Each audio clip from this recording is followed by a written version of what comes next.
Bonjour et bienvenue mes Nakamas, c'est Marius, j'espère que vous allez bien. Alors aujourd'hui je vous retrouve pour une théorie One Piece sur un personnage mystérieux que l'on n'a pas encore vu et que l'on attend avec impatience. Je parle de l'amiral Ryokugu. Si je fais cette vidéo théorie, c'est pour une bonne raison. Déjà on est à l'arc rêverie. Et beaucoup de fans, beaucoup mais vraiment beaucoup spéculent que l'on verra Ryokugu à la rêverie. Donc je me suis dit je dois tout de suite faire cette vidéo, je dois pas perdre un instant. Et la voici qui est sortie. Car Ryokugu est un personnage que j'attends beaucoup, même le personnage que j'attends le plus. Donc je me suis dit, bon allez c'est le moment de déplatérer ce que tu penses réellement sur ce personnage. Et voyez cette vidéo théorie.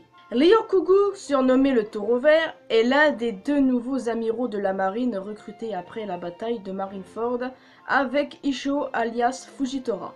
Il a été mentionné par Doflamingo dans le chapitre 801 et il apparaît plus tard de dos. Doffy affirme même qu'en termes de puissance, il a le même niveau que Fujitora. En le regardant bien de dos, on peut voir qu'il a les cheveux longs. Mais qui nous dit que Ryokugu est un homme? Vous avez vu ma miniature, donc vous savez pertinemment de quoi je vais parler. Vous avez cliqué dessus, c'est pour une bonne raison. Vous attendez de moi que je vous donne des arguments pourquoi je pense que Ryokugu est une femme. Eh bien, cette théorie, elle est là pour ça, mais écoutez plutôt ce que j'ai à dire avant de commencer cette théorie de Ryokugu est une femme, d'accord?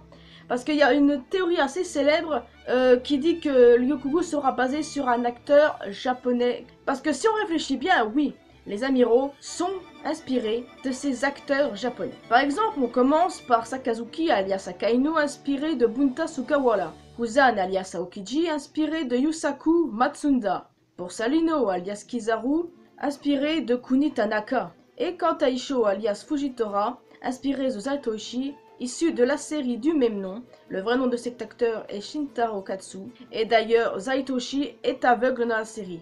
Donc, en suivant la logique, l'acteur auquel Oda pourrait faire le design de Ryokugu, selon ses fans bien sûr, eh bien c'est Toshiro Mifune.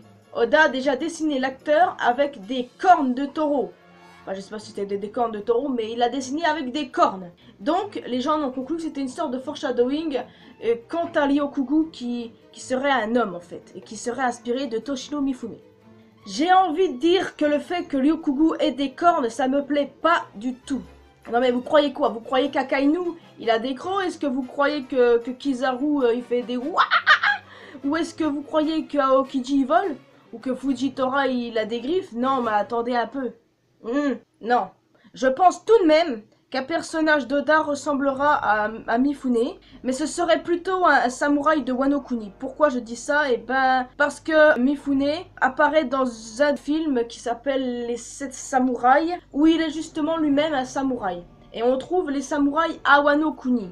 Ce serait quand même un peu con, en sachant que Fujitora maîtrise l'épée, et sera probablement l'adversaire de Zoro, si on va dans la logique que les Mugiwara affronteront les amiraux. Et ben ce serait quand même un peu gros que l'amiral qu'on connaît pas encore ait lui aussi des épées. C'est ça en fait le problème. J'imagine mal Ryokugu avoir deux ou un sabre. J'imagine très mal, surtout en sachant que Fujitora il a lui-même une épée. Ça serait quand même un peu gros d'après moi, donc non. Cette théorie, pour moi, elle ne fonctionne pas. Donc, oui, c'est sûr, je pense vraiment que Oda s'inspirera de Mifune pour un personnage de One Piece, mais que ce ne sera pas forcément Ryokugu. Bon, après, je peux me planter. Écoutez, vous croyez vraiment que j'ai la vérité d'entre mes mains? Bon, ensuite, je pense que là, vous allez être intéressés. Vous savez que chaque amiral a un épithète qui lui est propre. Un animal plus une couleur. Sakazuki, alias Akainu, est surnommé le chien rouge. Kuzan, alias Aokiji, est le faisan bleu. Borsalino, alias Kizaru, est le singe jaune. Isho, alias Fujitora, est le tigre violet. Et le mystérieux Ryokugu est le taureau vert. Ryokugu, c'est son épithète, et forcément, Ryokugu a un vrai prénom aussi, tout comme les autres. Mais je ne suis pas là pour pouvoir spéculer sur quel est le véritable prénom de Ryokugu, parce que franchement, que ce soit un homme ou une femme, et que parfois Oda nous sort des prénoms assez ouf, mais souvent inspirés d'ailleurs, eh bien j'attends vraiment de voir son vrai prénom surtout, et j'ai hâte de le connaître. Tiens d'ailleurs, la plupart d'entre vous qui vont me dire « Hey Marius, pourquoi tu penses que Ryokugu est une femme alors qu'il est surnommé le taureau vert ?» Bon, déjà, il faut que je mette les choses au point avec vous, les amis. Je suis allée sur le Wikia de One Piece, sur la page de Ryokugu, et j'ai trouvé le nom japonais, écrit en japonais, de Ryokugu. Bien sûr, comme c'était le taureau vert, et ben je me suis pas posé de questions, mais après je me suis dit, je vais traduire au cas où si la traduction est bonne. Et ben en fait, j'ai utilisé plusieurs traducteurs, et ça mettait vache verte. Bon, je vous accorde que si la Ryokugu serait une femme et que le nom aurait été vache verte, ça aurait été moins classe, mais logique. Surtout que ça m'a surpris quand même assez de voir qu'en fait c'était vache verte, parce que toute ma vie, j'ai toujours cru qu'en fait vache et taureau, ça avait exactement le même mot en japonais, quoi. En fait, non, je me suis complètement plantée, j'ai bien fait de traduire en vrai. Mais pourquoi avoir mis taureau? Moi, je pense que les gens anglophones et français, quand ils ont traduit le japonais, eh bien, en fait, ils sont basés sur le fait qu'ils pensent tous que l'amiral, en tête, il est un homme, simplement. Ils n'ont pas émis l'hypothèse que Ryokugu pouvait être une femme, et surtout, peut-être éventuellement, parce qu'ils pensent que vache et taureau, c'est exactement le même nom en anglais, mais je sais que Ushi, c'est pour bovin, mais je crois que c'est pour vache aussi, mais pour taureau, c'est un autre mot. Je ne sais plus exactement, mais bref, aussi mes preuves à l'appui pour les traducteurs qui mettent vache verte sur Google Trad et Reverso, et je suis sûre c'est le cas pour d'autres. Mais bon, c'est peut-être pas vraiment un argument à prendre en considération, mais quand même, imprimez bien ça, s'il vous plaît les amis. Ensuite, je vais vous dire une chose, dans le monde de One Piece, il y a plusieurs groupes dans le monde. Et il y a souvent un groupe où il y a une seule femme dans ce groupe. Dans les 4 empereurs, nous avons Charlotte Linin, alias Big Mom, capitaine des pirates de Big Mom et matriarche de la famille Charlotte. Ensuite, dans les 7 grands corsaires, nous avons Boa Hancock, impératrice d'Amazonili et capitaine des pirates Kuja. Ensuite, dans les 11 supernovas, nous avons Jeru Riboni, capitaine des pirates de Bonnet et femme mystérieuse avec un secret de ouf derrière elle. Je peux également aussi mentionner Charlotte Smoothie, des sous-commandeurs de Big Mom, ou encore la Calamité Reine de l'équipage de Kaido. Après, attendons de voir la preuve si il y aura bien Calamité Reine. Donc vous comprenez où je veux en venir à peu près. Ce serait vraiment pas mal que dans le groupe des amiraux, il y ait une femme. Bon, c'est vrai que vous allez me dire, la marine représente la justice entre guillemets parce que chacun d'entre eux ont une justice assez bizarre. Et ensuite, eh ben, les autres ce sont des criminels. Mais franchement, pour moi ça n'a rien à voir. Une femme parmi les amiraux, ce serait quoi? De renouveau quoi. Et surtout en spéculant, puisque chacun des amiraux ont leur propre vision de la justice. La justice lente, la justice pépère, la justice quoi. Enfin bon. Voilà, Kizaru il est resté, c'est toujours la justice lente. Aokiji il est plus là, donc la justice pépère, on va dire que c'est comme pour Fujitora. Et pour Ryokugu, eh ben, il pourra avoir la justice comme Akainu. Bon, ça c'est un de mes abonnés et amis qui me l'a soufflé, mais c'était pas dans ma théorie de base, mais je voulais la dire quand même parce que Ryokugu pourrait peut-être avoir une justice à la Kainu, peut-être sauvage, étant donné que non, c'est taureau ou vache, peu importe, c'est-à-dire la caractéristique de fonceur, de destructeur. Enfin bon, voilà. Puis on sait aussi que les taureaux sont souvent enragés, et puis on sait que nous les femmes, quand on est énervé, ben, faut pas nous chercher, c'est à peu près comme un taureau. Je vais un peu plus loin là, j'aurais peut-être pas dû. Aussi pour information, dans les SBS, Oda il n'a jamais révélé le genre de Ryokugu. D'ailleurs en parlant d'SBS, nous avons également dans le tome 74 deux personnages qui étaient candidats pour devenir amiraux mais qui n'ont pas finalement été retenus. Donc Ikake, alias Chaton le cochon marron, et John, enfin je sais pas si ça se prononce comme ça, alias Momo Usagi le lapin rose qui semble être basé sur l'actrice Michiyo Kogure. Ces deux-là apparaissent dans le film non canon Gold.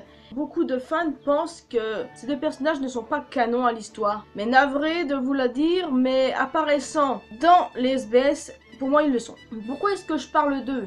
Eh ben, comme ils étaient candidats pour être amiraux et qui n'ont pas été retenus, ces deux-là, ils ont été vite fait remplacés par Isho et Ryokugu. Donc du coup, forcément, Chaton, eh ben, il n'a pas été retenu parce que c'est Fujitora qui a été pris à sa place. Et que Gion n'a pas été retenu pour une bonne raison, parce que Ryokugu a pris sa place. Donc peut-être que Ryokugu est une femme qui a pris la place de Gion qui a été candidate. Enfin, bon voilà. Donc éventuellement, une femme pouvait poser une candidature pour devenir amiral. Donc c'est déjà une bonne chose. Donc Ryokugu est peut-être une femme, j'ai envie de dire, parce que c'est vrai que dans la marine, je sais pas s'il y a ce rapport du sexe fort, enfin, c'est mon interprétation en tout cas, hein. Mais je dois vous admettre qu'une femme amirale, moi, ça me plaît, mais vraiment, mais beaucoup, les amis. Bon, tu auras des machos, tu auras des rageux et même des personnes sensées qui me diront « Ouais, bah non, je suis pas d'accord avec toi. » Comme vous voulez, c'est votre avis, c'est pas moi qui vais vous faire entendre raison, c'est encore moins moi qui vais vous forcer à écouter cette théorie qui pense que Ryokugu est une femme. Les machos, par contre, eux, je veux pas en entendre parler, quoi. Ils ont du mal à cautionner qu'une femme puisse devenir amiral. Non mais attendez, nous avons déjà Big Mom qui est quand même, qu'on n'a pas tout vu, mais qui a quand même une sacrée réputation. Donc imaginons Ryokugu, et ben ça pourrait nous donner une importance à la femme encore plus haute dans One Piece, hein. Du coup, je ne sais pas trop m'aventurer, mais une femme amirale ce serait vraiment pas mal, et surtout une femme très puissante. Eh bien, franchement, moi j'achète. Une femme amirale est une bonne idée. Mais j'espère que si c'est le cas, eh ben, qu'elle ne sera pas moche et qu'elle n'aura pas des boobs comme Nami, Robin ou Hancock, s'il vous plaît, non, pas de ça. Si Oda fait de Ryokugu une femme, ça serait cool qu'il s'inspire de l'actrice Yoshiko Yamaguchi. Ce serait pas mal parce que, je sais pas, cette actrice, je l'ai trouvée bien, honnêtement. Et puis c'est aussi l'avis de quelques personnes. Bon, maintenant que je vous ai parlé du fait que Ryokugu pourrait être une femme, là je vais venir sur une partie intéressante, son fruit du démon, son pouvoir. Beaucoup de théories ont parlé de celui du temps, de la végétation, du bois ou de la terre. Mais je pense qu'on ne devrait pas trop faire de spéculation, surtout qu'on n'a pas vu Ryokugu, qu'on ne connaît rien de ce personnage, ni le pouvoir, ni le physique, ni rien du tout. Donc c'est quand même un peu dur de se baser sur quelque chose de vert qui a forcément un rapport avec la végétation ou autre.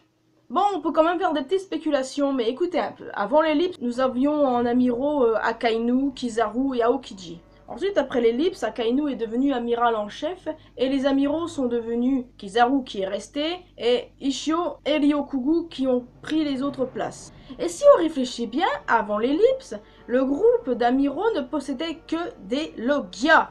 Eh oui! Et après l'ellipse, tout a changé. Eh oui, Kizaru a un Logia, le Pika Pika no Mi. Fujitora a un Paramecia, non inconnu mais en rapport avec la gravité, bien entendu. Et logiquement, si on suit ces logiques des trois types de fruits du démon, Ryokugu aurait un Zoan. Mais quel Zoan? C'est hyper dur à dire, surtout que ce serait un peu con en sachant que ce soit le fruit du taureau ou de la vache ou peu importe. Je ne pense pas que ce soit un rapport avec un bovin quelconque ou quoi que ce soit. Un animal sans doute puissant, en rapport avec du verre, j'en sais rien. Ou un Zoan mythique, peu importe, ou peut-être même pas de fruit du démon. Et ça, ce serait un peu con, parce que tous les amiraux doivent clairement avoir un fruit du démon. Et même les vice-amiraux, bon, peut-être pas tous, mais clairement, c'est obligé que quand t'es amiral, tu dois avoir un fruit du démon. Ryokugu doit avoir un fruit du démon, et ce qui serait quand même pas mal cool, eh bien, c'est que ce soit le fruit du démon Zoan du Triceratops. Eh ben oui. Je sais pas pourquoi, nous avons déjà Diez Drake en tant que dinosaure, et ben non, ce serait pas plus mal, et Ryokugu, ben honnêtement, avec le Triceratops, ça vraiment me botte de ouf. Bon, c'est vrai qu'on peut pas s'avancer non plus hein, sur un pouvoir quelconque en rapport avec du verre. On peut vraiment pas, donc on n'a qu'à attendre le personnage, qu'on ait vu 2-3 trucs de lui pour pouvoir mettre en pratique des théories, mais si j'ai fait cette théorie sur son genre et sur son possible fruit des démons, c'est forcément parce que je tenais vraiment à faire cette vidéo théorie. En tout cas, vous devez retenir qu'il y a quand même des petites chances que Ryokugu soit une femme, vu l'importance que la femme a dans l'histoire et la culture japonaise, donc ce serait pas étonnant. Et une femme amirale, mais je veux vraiment ça, quoi, les gars, je vous jure. Une femme amirale, mais ce serait vraiment génial. Vous serez peut-être pas d'accord que pour vous, logiquement, ce serait un bonhomme, et bah, comme vous voulez. Même si j'ai peut-être faux, oui, peut-être faux sur le sexe de l'amiral. Non, en même temps, si on fait des théories sur Internet, c'est parce que on aime faire ça. Point. Pour ce qui est d'un possible affrontement face au Mugiwara, eh bien, si on y réfléchit bien, elle ou il pourra affronter Jinbei. Luffy contre Akainu, Kizaru contre Sanji, Zoro contre Fujitora, donc Jinbei qui est l'un des plus forts, contre Ryokugu, qu'il soit homme ou femme. Nous n'avons plus qu'à attendre l'arrivée officielle de ce personnage dans le manga, et cela est peut-être à la rêverie d'ailleurs. Mais je le redis, une femme amirale, mais ce serait vraiment génial. Vous m'enleverez pas dans la tête que pour moi, à l'heure actuelle, tant qu'il n'y a pas de preuves quelconques, tant qu'on n'a pas vu Ryokugu, pour moi, cet amiral est une femme. Attends confirmation et ne venez pas me taper dans les commentaires, de toute façon je me laisserai pas faire. Ou même, je m'en balèque. Et vous, que pensez-vous sur cet amiral? Qu'il est un homme, une femme? Quel est son pouvoir? Quel est son sens de la justice? Justice dure, d'après moi, comme les taureaux. Donc, d'ici là, le temps que vous réfléchissez tout ça, moi, je vous laisse ici. J'espère que vous avez apprécié cette vidéo, malgré le fait que vous ne soyez pas d'accord avec le fait que Ryokugu est peut-être une femme. Alors, rejoignez-moi sur Facebook, Twitter et Instagram. On parle ensemble sur Discord. Abonnez-vous à cette chaîne, également à ma chaîne secondaire. Tous les liens sont dans la description, comme d'habitude. D'ici là, portez-vous bien et n'oubliez pas que l'importance dans la vie, c'est de faire ce qu'on aime. Et en plus, nous avons un chapitre cette semaine, on n'a plus qu'à l'attendre. Vive One Piece! Et on se retrouve pour le scan, les amis. À la prochaine.